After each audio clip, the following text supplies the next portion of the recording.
crois que l'important c'est le mot transpersonnel. Donc c'est une psychologie qui s'intéresse à ce qui est au-delà de la psychologie, puisque c'est trans-psy.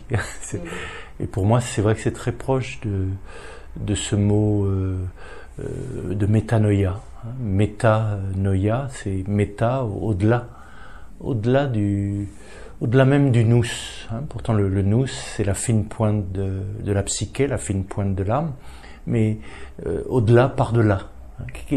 Qu'est-ce qui est? C'est-à-dire, est-ce que notre conscience est seulement liée, je dirais, au sens, liée au psychisme, aux mémoires qui nous constituent, ou est-ce que la conscience est encore quelque chose de plus? Et c'est ce plus, je crois qu'il y a à explorer. Je crois que la psychologie transpersonnelle, c'est un pas de plus dans le domaine de la psychologie, ultreia, plus outre, au-delà. Alors ce plus outre, évidemment, ça peut être n'importe quoi. Et c'est là que peuvent s'engouffrer dans la psychologie transpersonnelle toutes sortes de recherches, quelquefois généreuses et avec de bonnes intentions. Mais justement, si on parle de psychologie transpersonnelle, c'est qu'on essaye de tenir ensemble la rigueur, je dirais, de la raison, de différentes approches de type scientifique, quoique les sciences humaines ne soient pas des sciences dures ni exactes, mais les sciences exactes elles-mêmes, est-ce qu'elles sont tellement exactes, puisque, comme on le rappelle un certain nombre de grands penseurs, il y a toujours ce point aveugle dans la science qui est le scientifique lui-même, que notre façon de regarder les choses modifie les choses. Donc je crois que la psychologie transpersonnelle, justement, pour moi, elle est infiniment précieuse parce que elle attire notre attention sur le sujet qui sait, sur le sujet qui prétend savoir, qui est supposé savoir, et relativise ces différents modes de perception. C'est pour ça que dans la psychologie transpersonnelle, il peut y avoir une ouverture à différents types de sagesse où sont ouverts d'autres portes de la perception, qui voient le monde autrement. Et que c'est important dans le monde contemporain de montrer que il y a différents points de vue, et qu'aucun point de vue n'enferme la réalité. Que la réalité, c'est toujours plus que ce qu'on peut en dire, en penser et en expérimenter. Alors l'accompagnement transpersonnel, justement, c'est être capable d'écouter ces dimensions de profondeur là, d'écouter, comme on le disait à propos de Job, d'écouter son désespoir, et permettre à l'autre de l'exprimer, écouter sans angoisse l'angoisse de l'autre. Ça c'est un grand cadeau qu'on peut faire à la personne qu'on a quand même, mais écouter ce qu'elle n'entend pas elle-même, écouter son silence, et qui n'est pas seulement un silence du non-dit.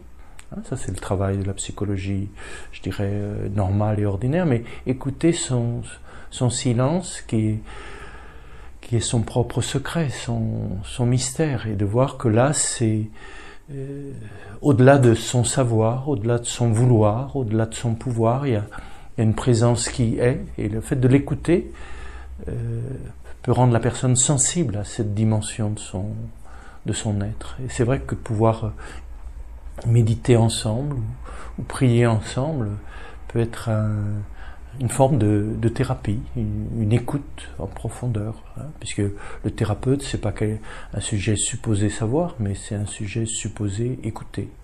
Mais écouter quoi? Écouter qui? Et au-delà de quoi et au-delà de qui? Écouter, oui, l'infini qui est dans l'autre et auquel les deux participent. Donc c'est aussi une thérapie du tiers inclus. C'est-à-dire qu'il y a ce grand troisième qui rend possible la relation, et qu'on est à deux à l'écouter. Donc c'est bien. Au niveau du transfert, c'est intéressant, parce que le transfert, c'est pas seulement l'autre qui est en face, mais c'est aussi la présence qui est entre nous, et cette présence qu'on voit pas et qui nous permet de nous voir. Je crois que la psychologie transpersonnelle, il y a un a priori anthropologique qu'il s'agit de bien mettre en valeur. Et dans cet a priori, dans cette vision de l'être humain n'est pas seulement le fils de ses parents ou de sa lignée transgénérationnelle, mais qu'il appartient aussi à un inconscient collectif, hein, et que un certain nombre de maux de la société peuvent se somatiser en lui. Enfin, je crois qu'il y a des maladies, des pathologies qui ne sont pas seulement celles de l'individu, mais qui expriment quelque chose de la société. Autrefois, dans les sociétés traditionnelles, le fou du roi, où il y avait un grand respect à l'égard de ceux qu'on considérait comme fous, qui somatisaient la folie du monde, hein, qui étaient un petit peu, quelquefois, les victimes et émissaires de ce qui se passe dans la société. Donc je crois que là, ce que la psychologie transpersonnelle peut nous apprendre, c'est une certaine écoute, un certain regard sur ces personnes sensibles, fragiles, qui somatisent les maux de la société et qui peut-être proposent des remèdes. Hein, je crois que des gens comme Jonas, par exemple, qu'on a évoqué à un certain moment, effectivement, ils provoquent des solutions qu'on ne peut pas continuer comme ça. Il y a quelque chose à changer dans le mode d'alimentation, dans la façon de vivre, et donc collectivement, il y a des transformations possibles. Ça, je crois que c'est le domaine de la psychologie transpersonnelle, mais plus profond encore que le collectif, je crois que le transpersonnel s'intéresse au cosmique. Notre lien avec la Terre, avec les événements, avec les éléments. Hein, et je crois que c'est bien de rappeler effectivement la crise écologique que l'on vit, hein, et d'accompagner la Terre, prendre soin de la Terre. La psychologie transpersonnelle, je dirais, c'est prendre soin de son corps, mais de son jardin. Hein, et que notre corps est lui-même un jardin, et que notre jardin peut faire refleurir notre propre corps. Enfin, il y a des interdépendances là qui sont très belles. Hein. Et la psychologie transpersonnelle peut encore aller un peu plus loin, puisque au-delà de la collectivité, du cosmos, il y a aussi ce monde on pourrait qualifier d'angélique, tout ce monde intermédiaire.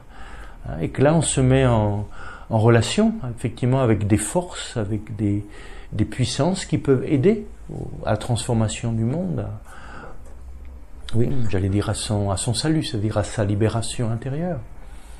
Et plus profondément encore, la psychologie transpersonnelle peut réconcilier, je dirais, l'être humain avec sa source, avec son principe. Et c'est à partir de là qu'il y a un ordre qui se fait.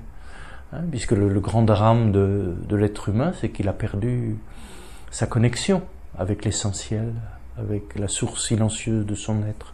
Donc au-delà de la collectivité et du cosmos, hein, et de ces mondes intermédiaires, je crois que il y a une action thérapeutique, hein, je dirais, qui est de rappeler à l'homme d'où il vient et où il va.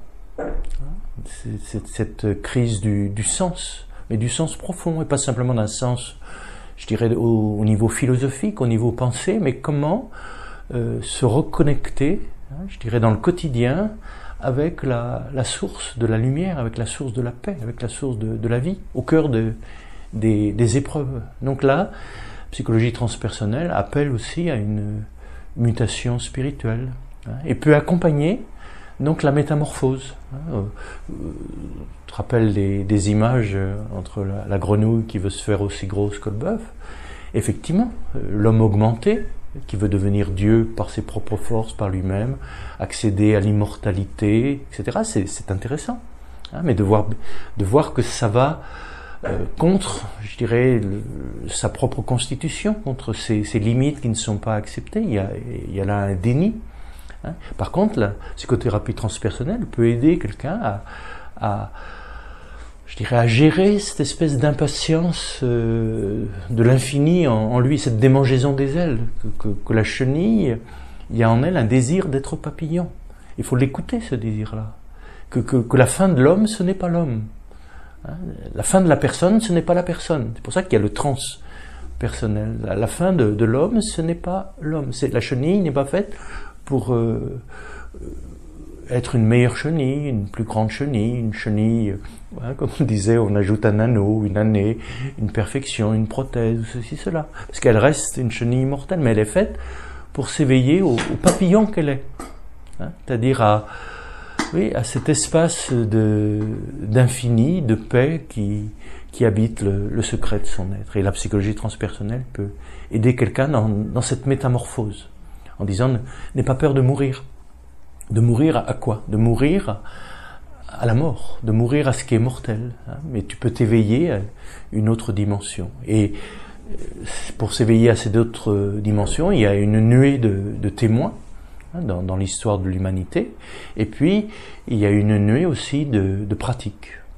Et là, je dirais, ce que j'aime bien chez vous, c'est cette dimension, je dirais, pratique, à travers des exercices, particulièrement la respiration, qui est le grand fil qui nous relie à la source.